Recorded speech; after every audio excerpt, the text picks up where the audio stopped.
Thank you for joining me this evening. I've treasured my relationship with the Center Club for many, many years. So happy to speak to members. I can see people are still being admitted into or through the waiting room, so that's great. But I'm going to talk about the economy this evening. They've asked me to speak for around half an hour. I'm probably going to stretch it a little bit. Just so much waterfront to cover. Obviously, these are such unusual times, so much data that I'm not going to show you tonight because of time limitations. In any case, we're going to tell a story about the economy, where we are as we have kicked off 2021 and the degree to which we've been able to put 2020 in the rearview mirror. My presentation tonight is entitled Anirban, Basu, and the Chamber of Data. Yes, it is a Harry Potter themed presentation. You'll see that theming throughout this presentation, whether you like it or not. I hope you don't hate it, but that's what it is going to be. Now, I think we would agree from an economic perspective that the most influential factor on the 2020 economy was COVID-19. Interestingly, though, this was a shared human experience, the responses of people to this crisis, whether in individual families or in individual states or nations, varied massively. And of course, one of the impacts of this was to shut down much of the economy for at least significant portions of the year, and to make us prisoners of our own houses. So a lot of shifts in behavior. And one of the questions I want to address tonight is the extent to which some of these modified behaviors during this pandemic will become permanent. But more on that in a moment. Let me first talk about that differential approach to the crisis. It was a global economy transfigured. Transfiguration, of course, a part of the Harry Potter theming. So you can see here the legend at the bottom, and you can see that various nations, how they handled the pandemic. Now, this map is relevant to workplace closures. And I want to focus on two nations in particular, the United States and China, the two largest economies in the world. And with respect to workplace closures, there are a lot of similarities here.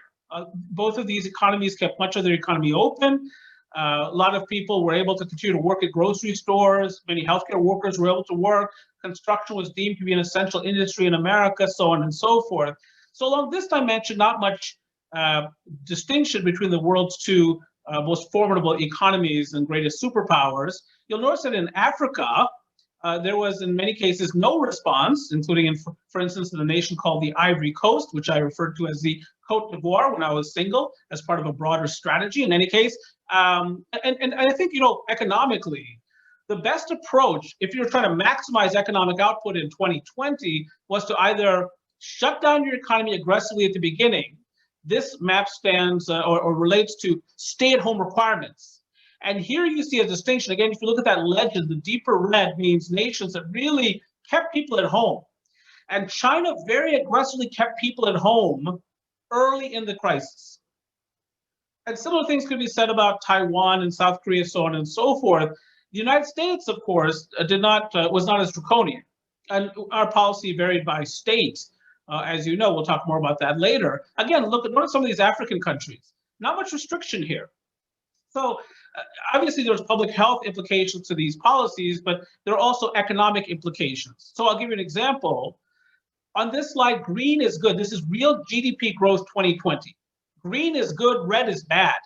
China grew.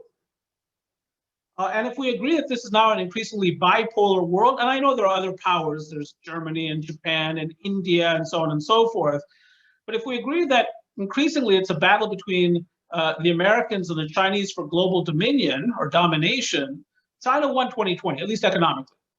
They grew. There are some other countries that grew. You'll notice the Ivory Coast grew. I mean, again, some of these African nations had no restrictions.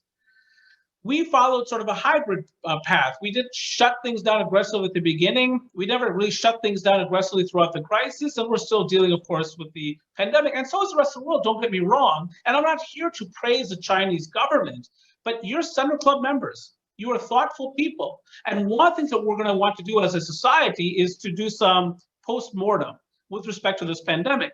What could have America done differently to generate better public health and economic outcomes? And you might conclude, or we might conclude collectively, we did it perfect. We nailed it. It's just the nature of this virus. Or we might conclude that if this were ever to happen again, our response would be very different. I can offer you some additional detail around this. These are estimates for 2020 regarding economic growth for select global areas. If you look toward the middle of this slide, you'll see America. The United States shrank more than 3% last year economically. And the performance, I'll talk about this, improved over the course of the year. China grew. China expanded 2.3% last year, and by the third quarter of last year, their economy was 4.9% bigger than it was the third quarter of 2019. I mean, they were really picking up momentum coming into 2021. And we'll talk about US economic momentum, but the fact of the matter is our economy suffered a setback last year.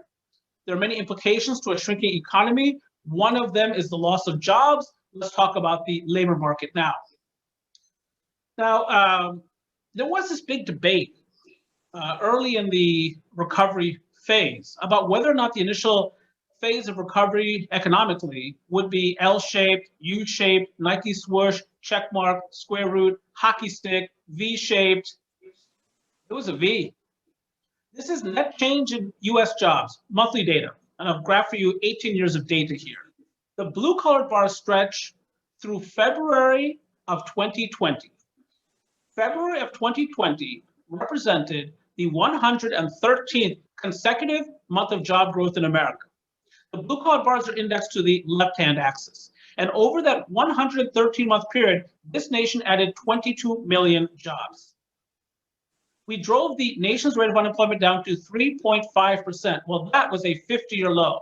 You'd have to go back to December of 1969 to find unemployment as low as it had been pre-crisis in America. And just to give you a sense of how long ago that was, the Oreos were good back then. That just gives you some sense of how historic this economic rally had been. The job losses begin in March. The red colored bars begin with March of 2020, and that's through December of 2020, and are indexed to the right-hand axis. I had to bifurcate the vertical axes, which sounds and is excruciatingly painful. Now, in March, as we shut down the economy, you'll remember on March 13th, that's the date here in Maryland. In March, we lose 1.4 million jobs, according to the Bureau of Labor Statistics, but that is misleading because the so-called reference week, the week during which the underlying survey transpired, was conducted relatively early in March. So a lot of the jobs lost in March did not show up in the March jobs report. Those lost jobs would show up in the April jobs report, along with some of the jobs lost in April. And in April, we lose 20.8 million jobs. And that's why I had to bifurcate the axes. If I try to graph a number of that magnitude on a single unified vertical axis, a lot of these other vertical bars from other months would simply disappear. So if you do the math on that, between March and April, we lose 22 million jobs, precisely the number of jobs we added during the previous 113 months. And then economists surveyed by the Wall Street Journal around that time, mainly economists who work for large US financial institutions, but also some prominent academics, collectively projected that we would lose 8 million jobs in May, further adding to our collective misery. But we did not lose 8 million jobs in May. We added 2.7 million of them, followed by 4.8 million jobs in June, and 1.8 million jobs in July, and 1.5 million jobs in August, and 711,000 jobs in September, and 654,000 jobs in October, and 336,000 jobs in November. Now, that's pretty impressive. We clawed back millions of jobs during that period. Bless you, by the way, to whoever's out there sneezing. But we added millions of jobs. But look by December. You can see here the momentum has been waning. Now I'll talk about why that is. By December, we're losing jobs again. Now, we just received data from Maryland. Maryland in December actually added jobs, 4,600 of them, and drove its unemployment rate down from 6.8% in November to 6.3% as of the end of last year. So we bucked the trend. Nonetheless, these are treacherous economic times. And despite that quite vigorous pace of recovery early in the crisis, this nation is still down 9.4 million jobs when you compare December of 2019 data versus December of 2020. Which sectors lost the most jobs? Leisure and hospitality, 3.8 million. Who are these folks? They're restaurant workers, they are hotel workers for the most part. Entry-level and near entry-level jobs. And as you know, these are the people who have been hit hardest by the pandemic, people who cannot work remotely. You might notice, however, the second leading category of job loss, government, which surprises many people. Most of this is state and local government, because state and local government budgets have to be balanced each and every year with limited exception. So when the revenues are not there, the cost must be cut. And the principal cost of government takes the form of human capital, people. So that's firefighters, police officers, teachers' aides, garbage collectors. So, and we'll talk more about this in the context of the outlook, but you can see here every major sector of the economy lost jobs on this year-over-year period, or during this year-over-year period. That said, again, what's the lowest wage sector here on this chart? Leisure and hospitality. What's the highest wage sector? Financial activities, which, as it turns out, lost the fewest number of jobs in absolute terms. Here's another way of looking at things: percentages. So the worst period was between February and April. So this gives you a sense of what fraction of jobs were lost by sector during that 2-month period. And you'll see here that in the category called leisure and hospitality, nearly half of those jobs were destroyed. That is a shock to the system. 49.3%. Again, every major sector of the economy lost jobs, but the segment that was able to best preserve its previous job totals was financial activities. Again, the highest wage jobs, populated by many people who could work remotely. That is not true for restaurant workers and hotel workers typically. And of course, who am I speaking to? I'm speaking to folks at the Center Club. And of course, the Center Club has also been impacted because it is about in-person experience, not about remote interaction, except obviously for events like tonight's. Now, just if you would do me a favor here, memorize these numbers. I know you're Center Club members, it's no issue for you. Just memorize these numbers, because the next slide is going to be the same setup, but now instead of comparing February of 2020 to April of 2020, I'm comparing February of 2020 to December of 2020. So for instance, leisure hospitality, which had lost 49% of its jobs, nearly half of its jobs between February and April, had clawed back a lot of jobs by December, such that the industry was only down, well, quote unquote, only 23%. And most segments of the economy have managed to claw back jobs. But again, we're still down 9.4 million jobs on a year-ago basis. So we're nowhere close to complete recovery. And as you know, some regions have performed differently than others. So this is employment growth for the 25 largest metropolitan areas in America. Again, I'm comparing December of 2019 employment levels versus December of 2020 and just taking the percentage difference.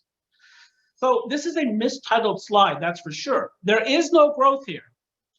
Each of the 25 largest metropolitan areas in America lost jobs on a year-over-year basis, but some regions lost fewer jobs than others.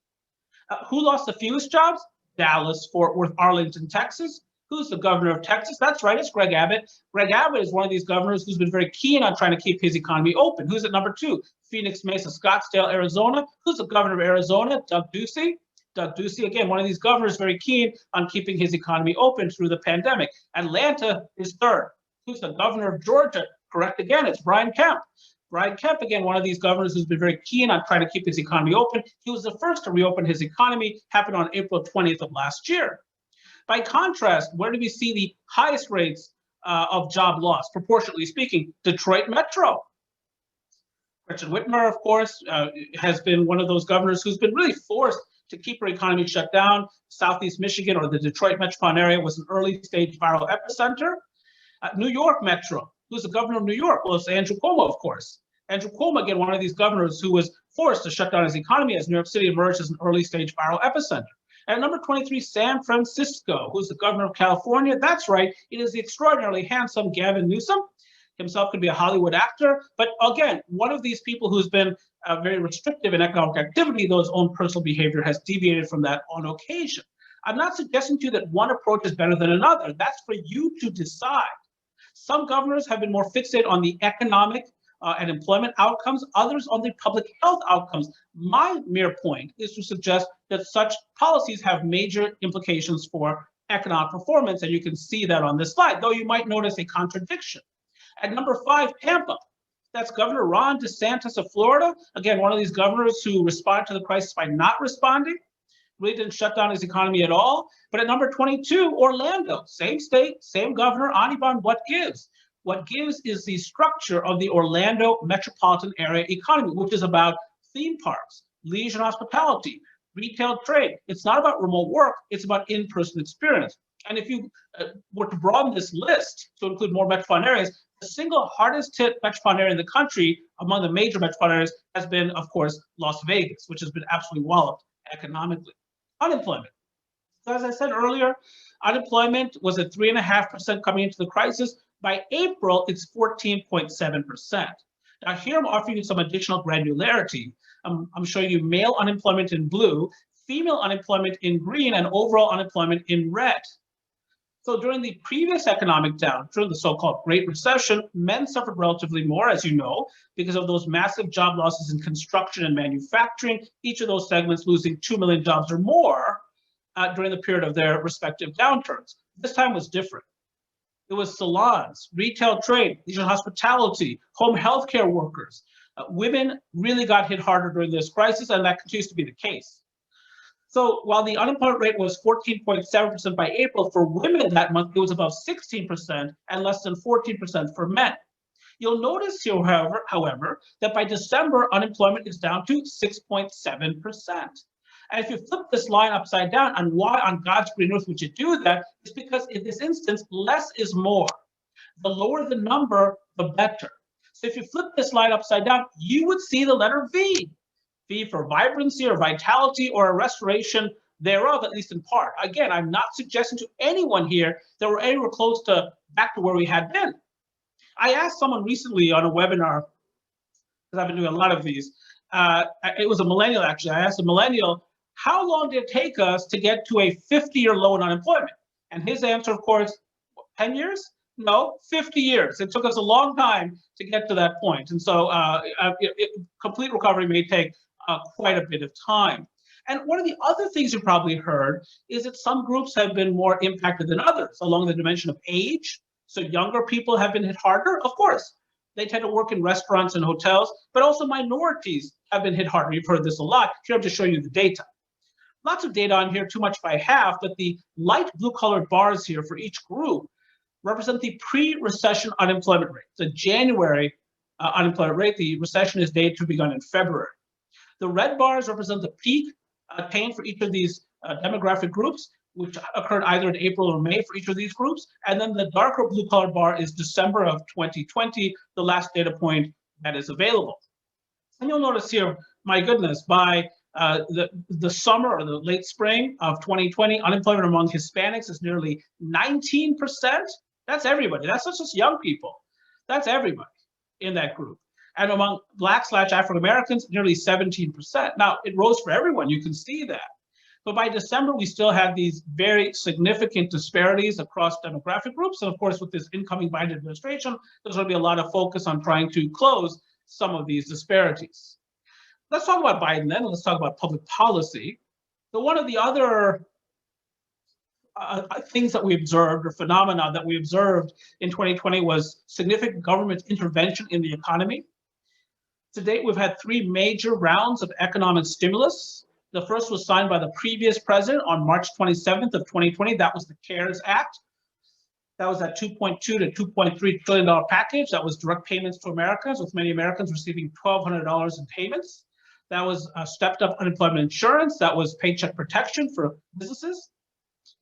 We received further stimulus less than a month later in April, more money for paycheck protection, for instance. And then late in December, 12/27, precisely 9 months after the previous president signed the CARES Act, he signs the Consolidated Appropriations Act, which is a bit more than a $900 billion stimulus package. Again, more direct payments to Americans, more extended unemployment insurance and enhanced unemployment insurance, so on and so forth, rental assistance, other forms of stimulus.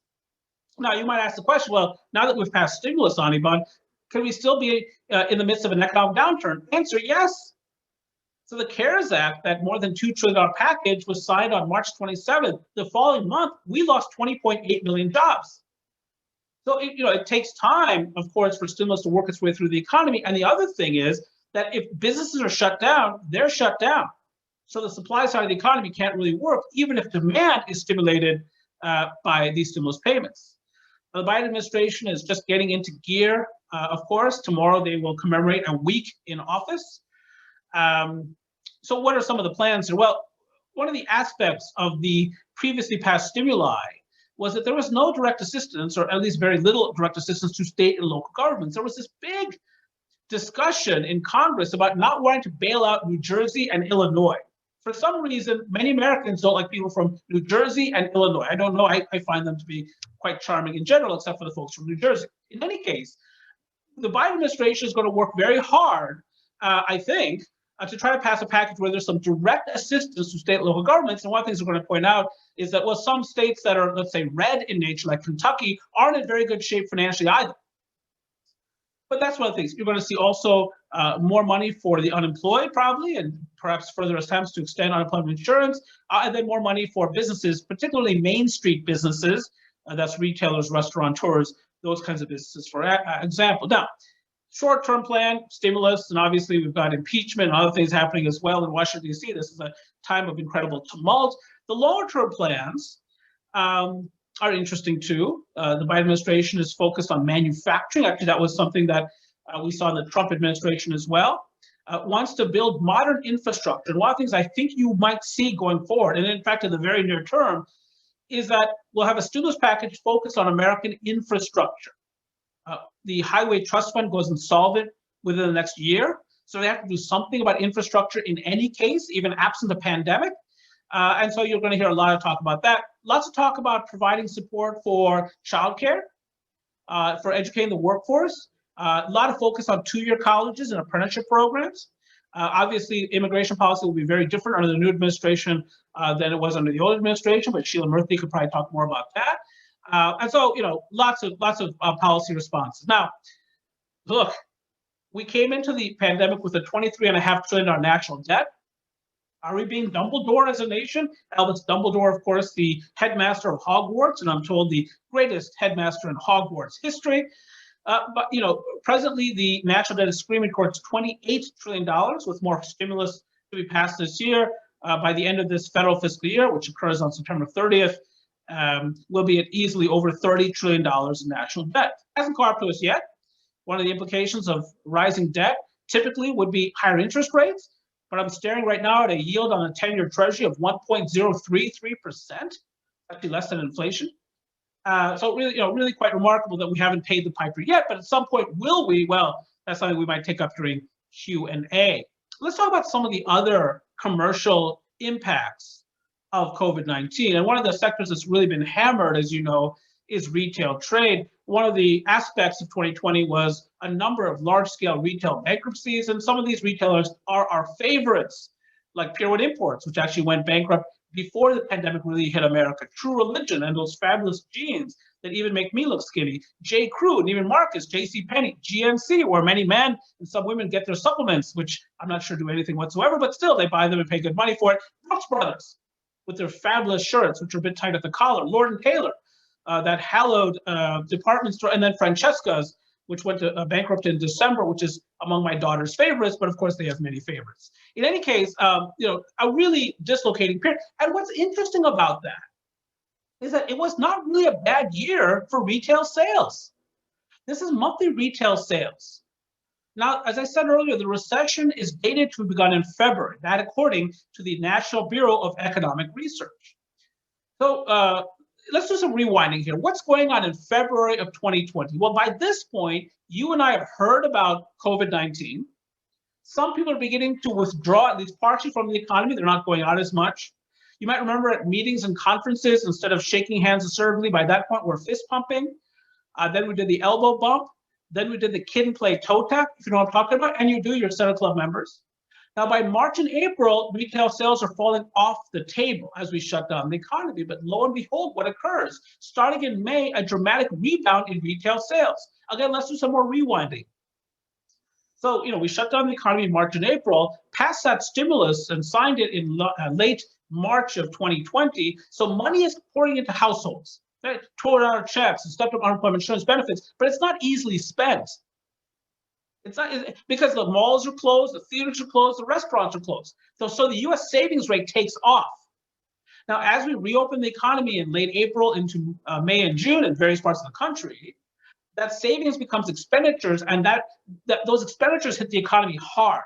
And by June, retail sales are actually above their pre-recession peak. Now, one of the other things that happened here is a change in the mix of goods that people were consuming, or things that people were consuming. So instead of going to hair salons, instead of taking vacations in Hawaii or wherever, they couldn't do that. So there's more money available to purchase goods. So the manufacturing sector of the U.S. economy takes off around this period as well. Now, this strength lasts until October.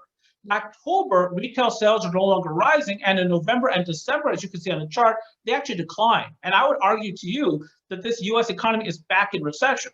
The first recession began in February, ended by May. The second recession began in October, November, December, your choice, and is ongoing. We can debate that because there are some parts of the U.S. economy that are functioning. I want to talk about one of those in a moment. Now, one of the reasons that you could have robust recovery in retail sales and still have so much bankruptcy is that who won 2020? You can see here, if you compare retail sales from 2019 to 2020, who won? The internet, Jeff Bezos and Amazon. Now, there were some other winners, building material and garden supplies dealers. That's your Home Depot and your Lowe's. As we've been putting more money into our homes because we've been spending more time in our homes. Sporting goods, hobby, book, and music stores. What's that about? Peloton bikes. And people buying other exercise equipment for their homes because they couldn't go to the gyms. Now, where do we see the loss in retail activity? Food services and drinking places.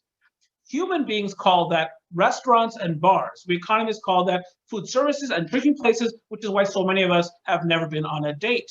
Electronics and appliance stores. What's that about? That was about the fact that we bought a lot of electronics online. So that's a market share shift. And then clothing and clothing accessory stores.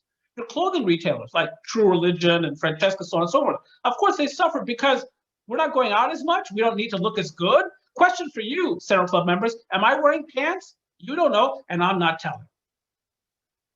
So one of the other things that we saw was, sort of incomplete recovery. We would see the onset of recovery, and then all of a sudden the momentum would be quashed. Here's a good example. This is year-over-year percentage change in restaurant reservations. These data come from Open Table. Now, the green line represents year-over-year percentage change, as I say, in seed reservations. So you can see by March and April, it's negative 100%.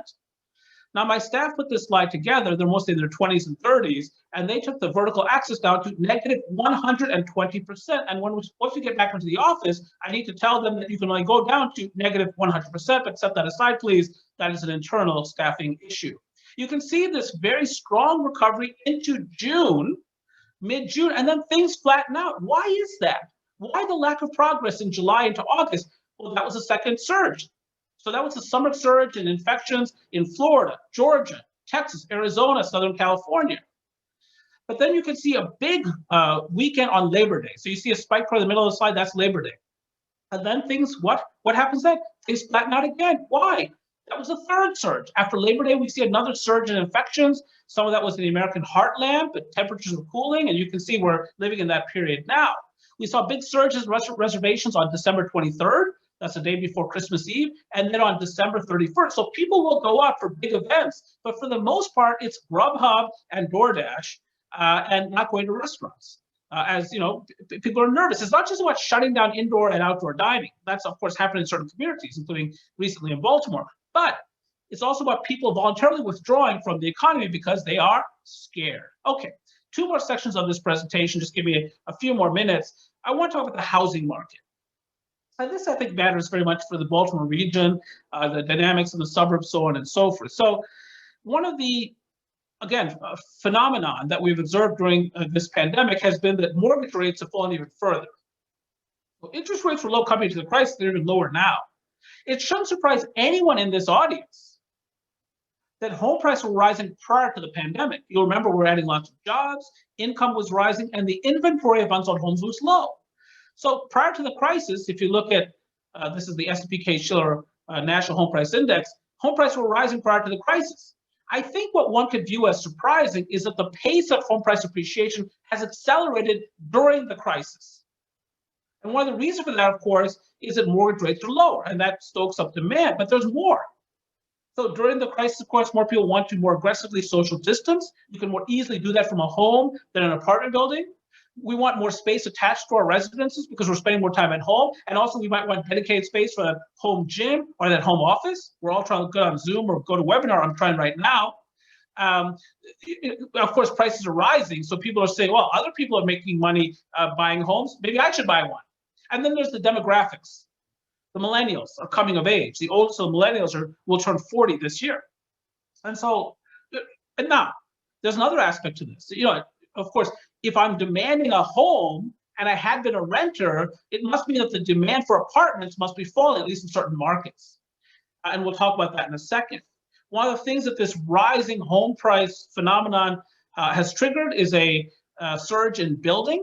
So this is residential building permits. It's a leading indicator of residential construction. You got to pull a permit before you build anything. The thing to focus on here is the red segment here. That's single unit or single family residential building permits.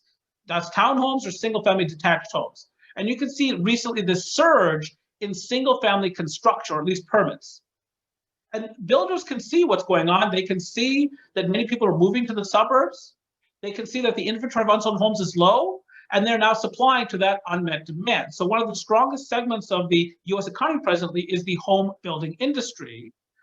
That's driven in part by these migration patterns that we're observing. So these bars are in millions. You see the red bar there? That's out migration from principal cities. So 2 million people over the past year have moved out of principal cities. Where did most of those people move? Well, of course, the suburbs, which have cumulatively gained 3 million people.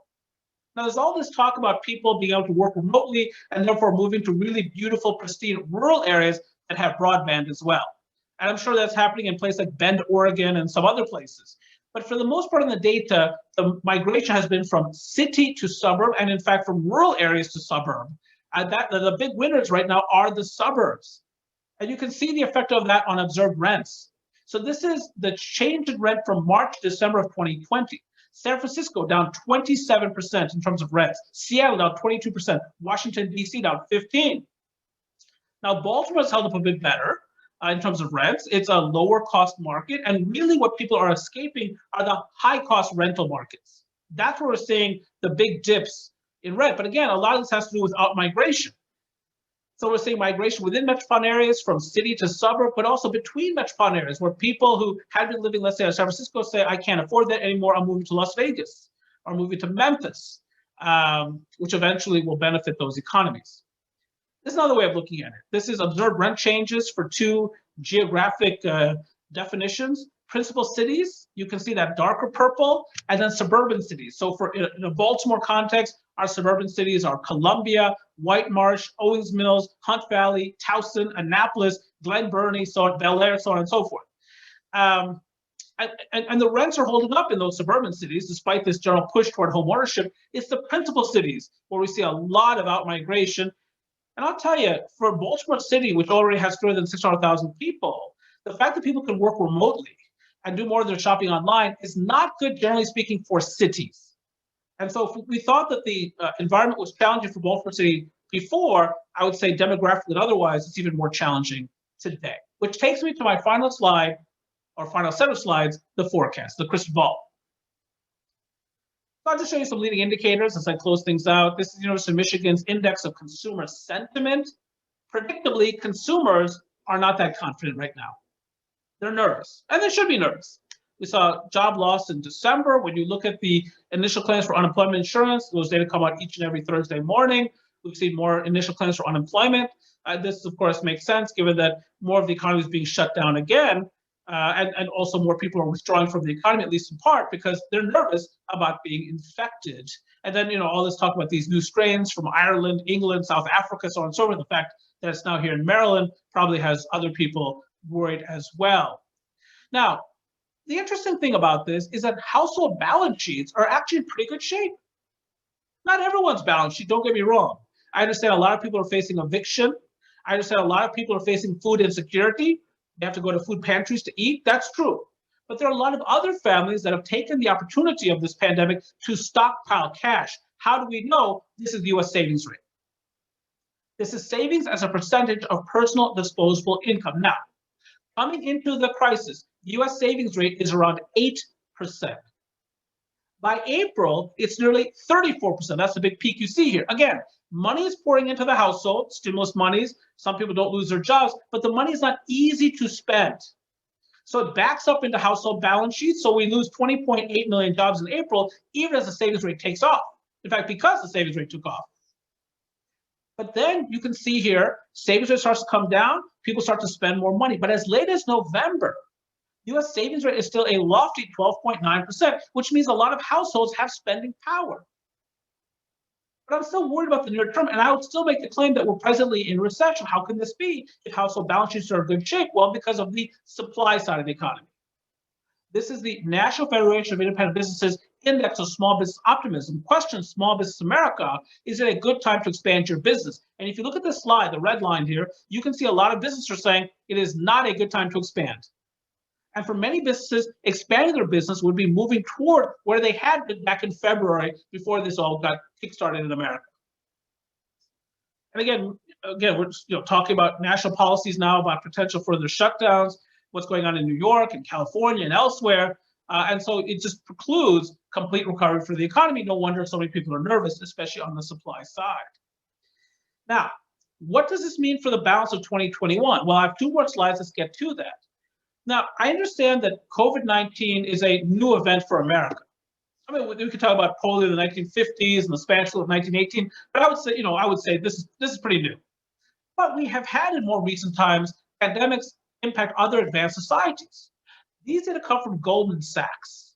And I know I put you through a lot during this presentation. I'll put you through it just a little bit more. I know there's a lot of stuff going on in that graphical element. Just fixate, if you would, on one line for me.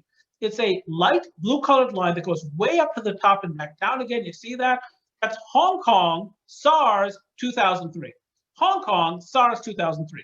You see the skinny line at 0% there? That's a stand-in for the pre-existing rate of economic growth. So what happens as a pandemic strikes a society? Well, growth goes below the prevailing average. Well, of course it does. That makes sense. And then the pandemic first hits travel, tourism, transportation, but then it hits real estate and construction, and so on. So it becomes more pervasive in its impact, so the line goes down even more negatively. Well, that makes sense too. But then what do you observe here? A sharp bounce back in economic activity. You see letter V.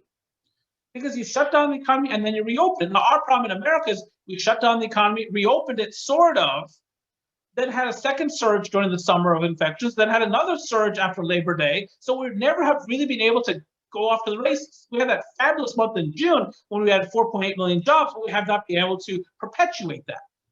In Hong Kong, they were one and done. They got through the pandemic and then their economy took off, in part because they offered stimulus measures to support economic recovery.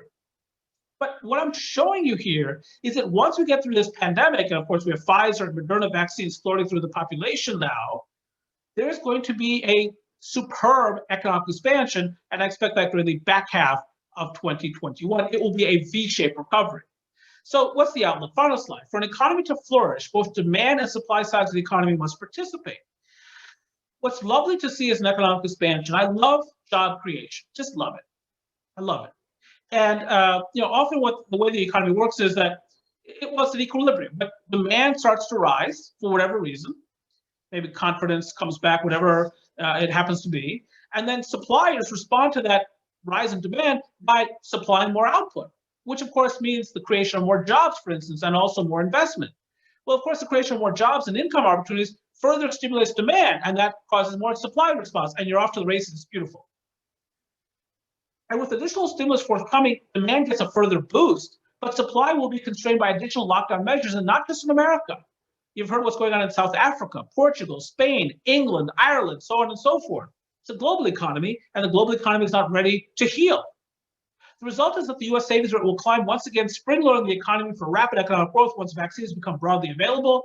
The back half of 2021 should be spectacular for economic growth, like a phoenix rising from the ashes. However, there will be a day of reckoning as deficit hawks come back into fashion one day, creating the possibility of greater federal government austerity at some point in the future. But that is not a 2021 story, but I am alarmed by the national debt, and I'll rapidly scroll over time. And one of the things we're taught in economics, there's no free lunch, and we've been having a lot of free lunches lately, and I hope to have one soon at the Center Club. In any case, thank you very much for the opportunity. Let's open it up for Q&A.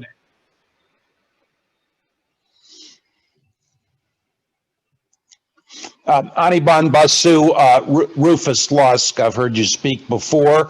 Always appreciate your wisdom and guidance and broad learning. It seems to me that one of the best ways for the government to get out of its incredible deficit of whatever it is, $27, $28 trillion, $30 trillion, is to introduce inflation. That's happened a lot before. I remember back in the Vietnam War. I'm that old. They inflated their way out of that debt because they never passed any taxes to actually pay for the war.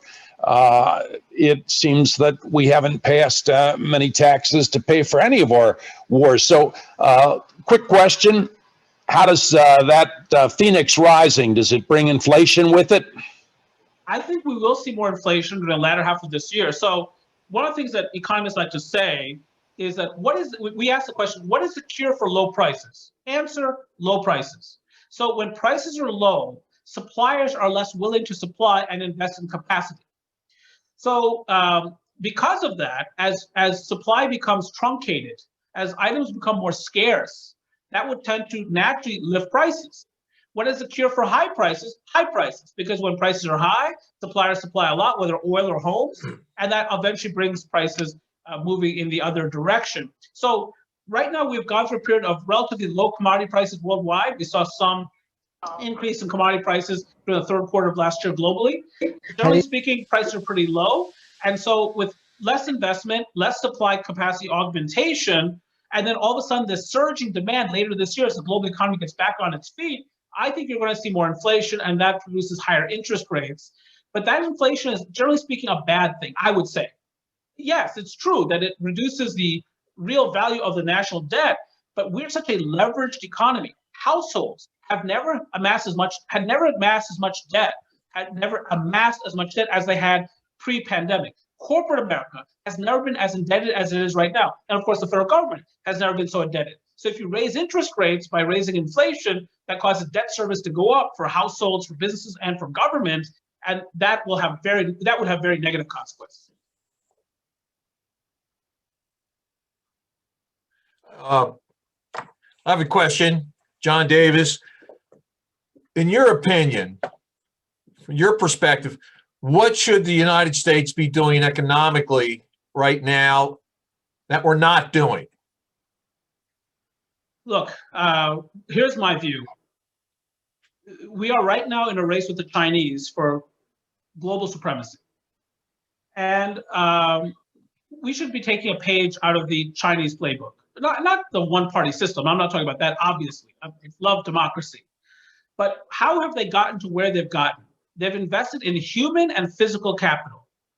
When you go to China, place like Shanghai, for instance, their infrastructure is decades ahead of the infrastructure of many of our cities. It does not look like a 21st century city. It looks like a 22nd century city. None of our cities look that way. Their airports are superior. Their rail transit is superior. They have high-speed rail in their country for commuters. We don't have that. We have Amtrak.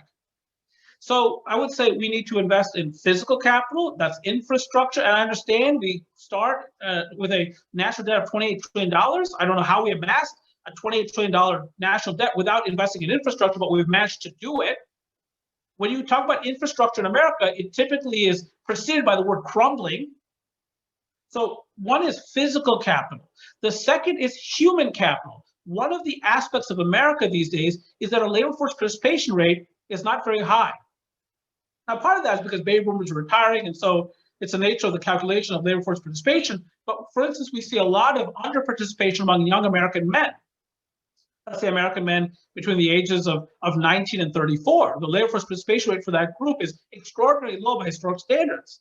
Many of them are disengaged. They're not part of the labor force, meaning not only are they not working, they're not even looking for work.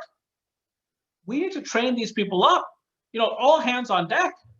It is a global struggle. If you want to call it a Cold War, you can, but we need everyone to participate. And my hope is that the competition between America and China can help reunify us, refocus us, because we know when we Americans are focused, we can do great things. When a president says we're going to go to the moon within the next decade, we do it because we can mobilize resources. We don't seem to be able to do that anymore. The Chinese can, and that may be one of the reasons they outperformed us in 2020 and with respect to this pandemic. So that's my answer to you. Investment. Infrastructure, that would be the starting point, and then human capital, more apprenticeship programs, more investment in two-year colleges, and really try to bulk up the labor force participation rate, especially among young people. Thank you. Anirban, this is Sheila.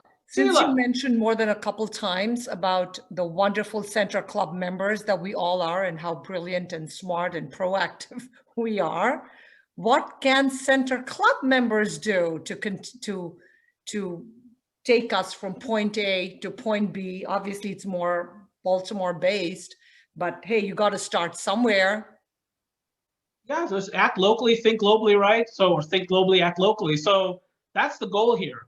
So a lot of people may be frustrated with, for instance, the city of Baltimore, right? The declines in population, the vacant housing, the 335 homicides from last year, so on and so forth.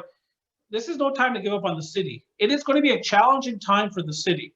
It is, because the demographics are different now. Today, the most common age in America is 29.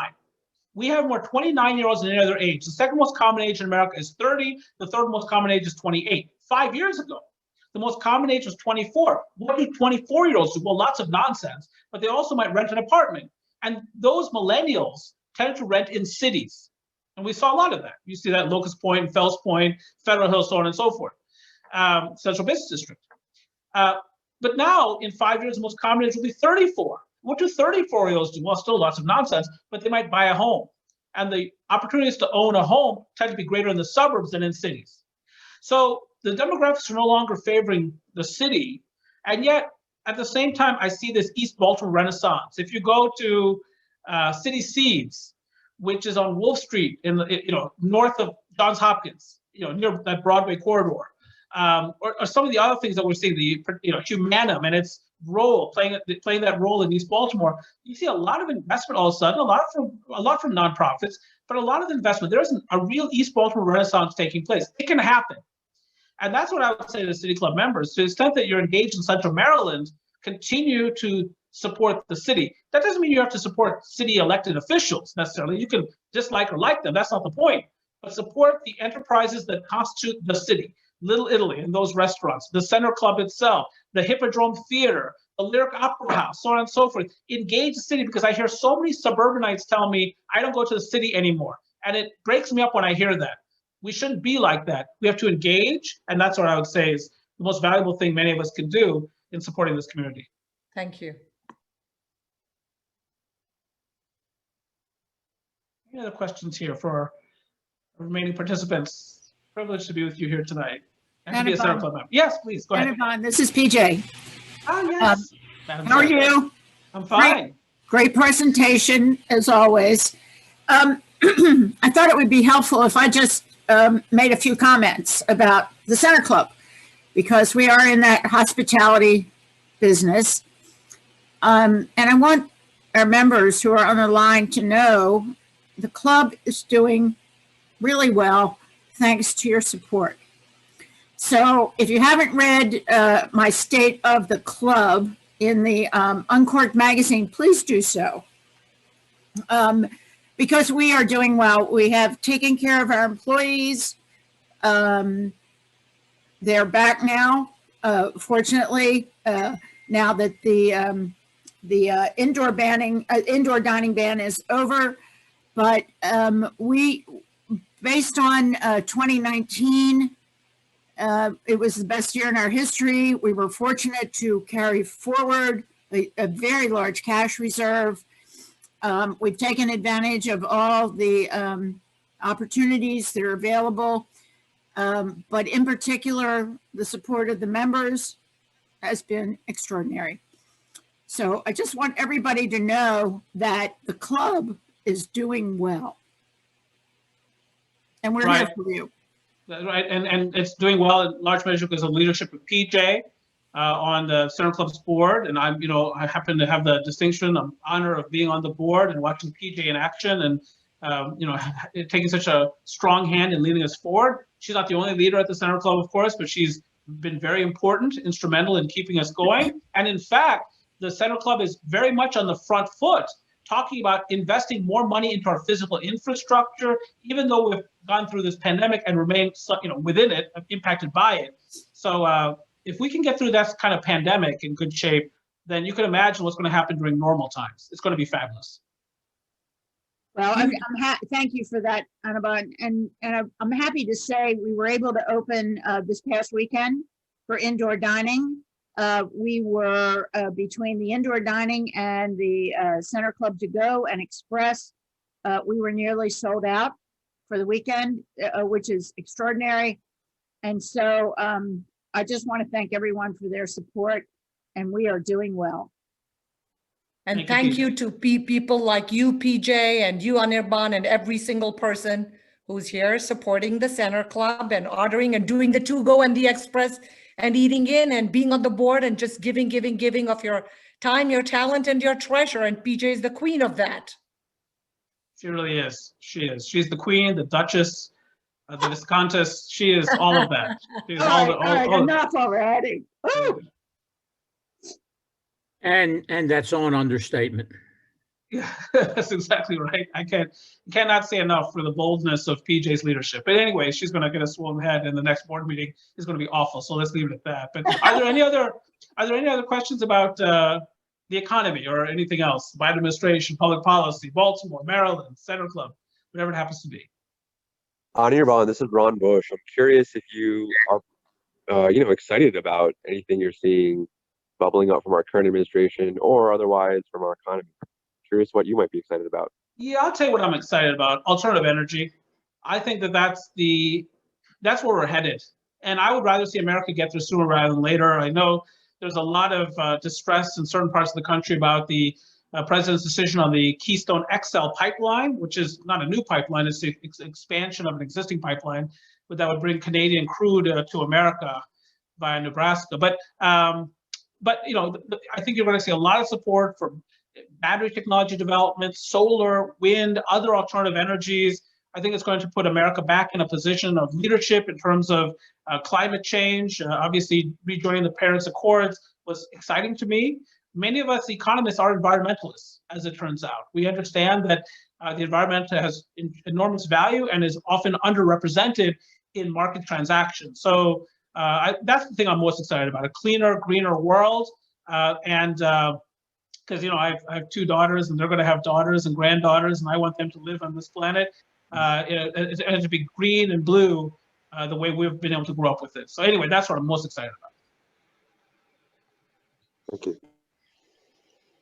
Anirban, you have spent a lot of time over the years talking to real estate folks. What's your crystal ball say specifically for where to invest in real estate these days? Yeah, I would say that, just in shorthand, the previous decade was about the cities. It was about millennials moving to large American cities. They had seen the devastation wrought by the Great Recession. As they began their careers, they wanted to be in the deepest labor market. So if they lost one job, they could quickly get another without having to relocate.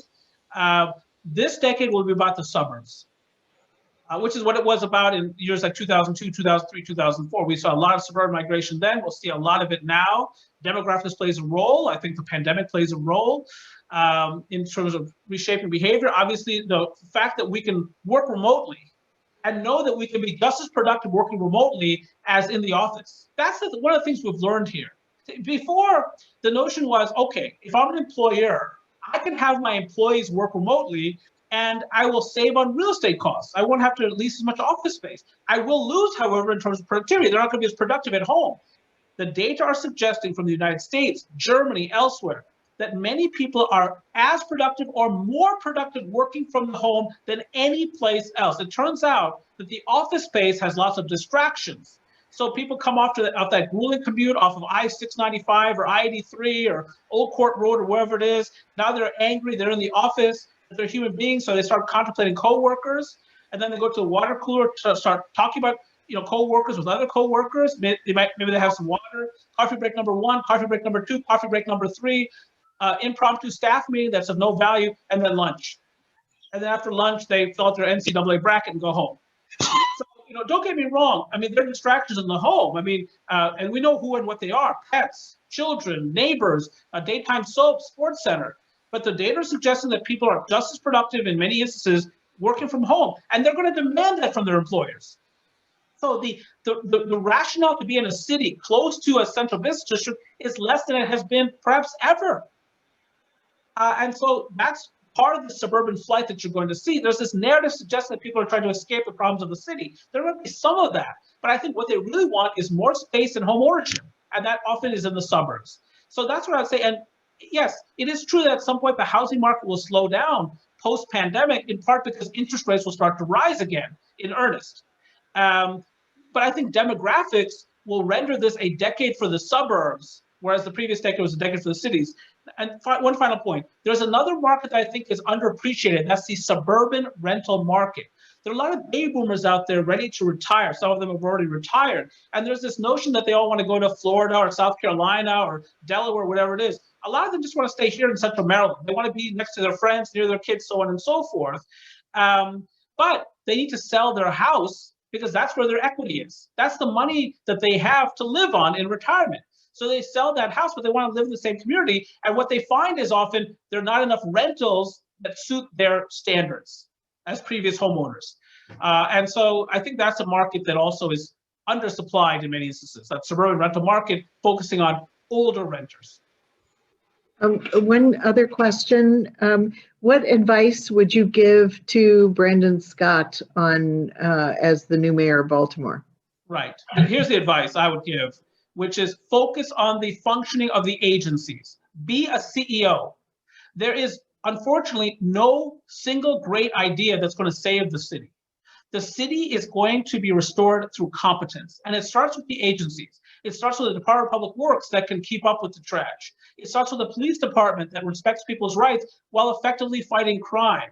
It's a health department that can help deal with the pandemic. It's all kinds of things that the agencies are responsible for. It's housing, and what the housing department can do to deal with some of this vacant housing, either to redevelop it or to tear it down and have somebody else redevelop it. So there's lots of things that a CEO can do to improve the circumstances of their endeavor. And he is CEO of city government. Fix the agencies. And you know what? It's not that hard. It's hard, but it's not that hard in the sense that what you do is you pick great people to head these agencies, and then you take credit for their successes. And that's really the advice I would give him. Find some awesome people from wherever in the world, make them agency heads. Maybe they're from Baltimore. Maybe they're already there. But make those agencies work, make the trains run on time, and that will be the first thing that he can do, the most important thing I think he can do.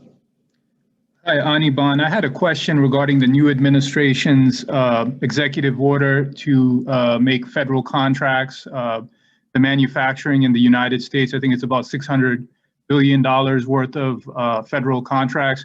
Do you think that's going to spur more manufacturing activity? Is that going to be enough to get companies to, start manufacturing things in cities across America, and specifically to Baltimore? Yeah, by itself it wouldn't be, but it's not by itself. So one of the things we've observed over the past decade is a lot of reshoring of production back to America. So, and as it turns out, the last year for which we have these data on reshoring was 2018. 2018 was a massive year for reshoring. And many CEOs during this pandemic, CEOs, for instance, who are members of the U.S. Shanghai Chamber of Commerce or the U.S. China Chamber of Commerce, so they're CEOs of American companies that do business in China, often have significant fractions of their supply chain in China, are saying in large numbers, we are going to decouple from the Chinese economy. We're bringing more of our supply chain back to the United States, or at least North America. So in addition to Biden's efforts to train a manufacturing workforce of the future, to insist that more federal procurement takes place of goods produced in America, this reshoring that we're seeing from China and other low-cost countries, with all of that, and by the way, I didn't mention it, I should have as an economist, the US dollar is weak right now. And when the dollar is weak, that stimulates exports and frustrates imports. So you put all of that together, I think the outlook for manufacturing output in America is quite strong going forward. And the Biden administration, I think, is on the right trajectory here. One caveat, unfortunately, is that doesn't mean we'll create a lot of manufacturing jobs, because at the same time, we have 3D printing and robotics and so on and so forth, artificial intelligence and drones, and that's going to displace some manufacturing workers. But yes, from an industrial output perspective, I'm very excited about what the Biden administration is doing. And by the way, the Trump administration was very pro-domestic manufacturing as well. So, this is one area in which the parties are actually consistent with one another. I think we have time for one more question. If I could, this is PJ, if I could just do an advertisement, just based on a couple of the last questions. On February the 5th, we are going to have a webinar with Mayor Scott, Marilyn Mosby, Commissioner Harrison, and Don Fry, hosted by Al Hutchinson and Mary Pat Surkamp.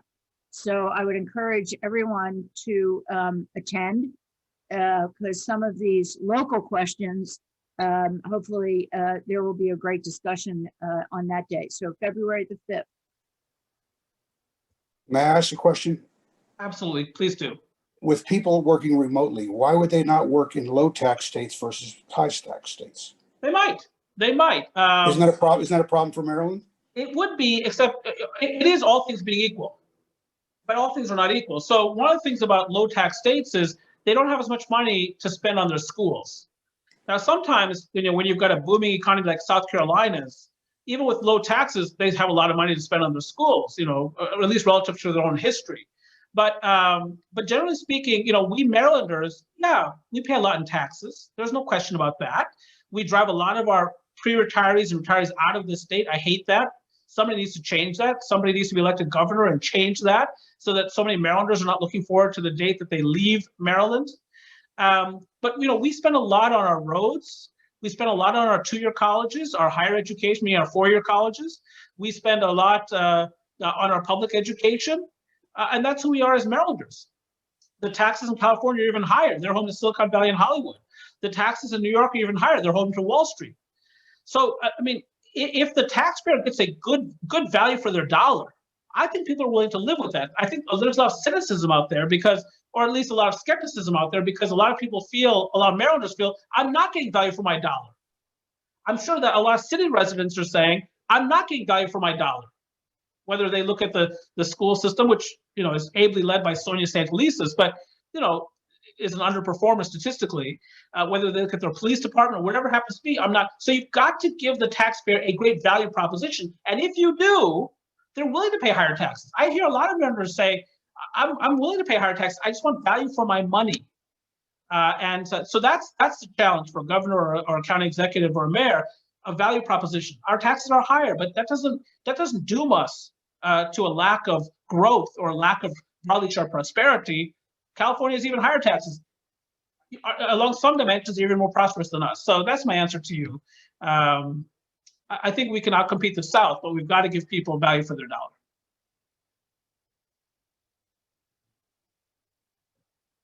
Thank you. Thank you. And with that, I heard that there was time for one question, and we're past 6 o'clock, 6:03. I'd love to say go Ravens, but I'm not going to say that. So I'm going to say go Orioles. And I want to thank you all for joining me tonight. Are there any final words from anybody, from the Center Club or anywhere else? Thank you. Thank you very much. Be well, everybody. And spring training is 3 weeks away. Thank you very much. Good night. Anirban, great presentation. Privileged to be with you all tonight. Privileged to be a member of the Center Club, that's for sure. Thank you. Great presentation. Thank you.